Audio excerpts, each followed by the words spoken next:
بسم الله الرحمن الرحيم إذا زلزلت الأرض زلزالها وأخرجت الأرض أثقالها وقال الإنسان ما لها يومئذ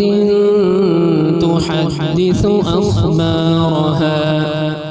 بأن ربك أوحى لها يومئذ يصدر الناس أشتاتا ليروا أعمالهم فمن يعمل مثل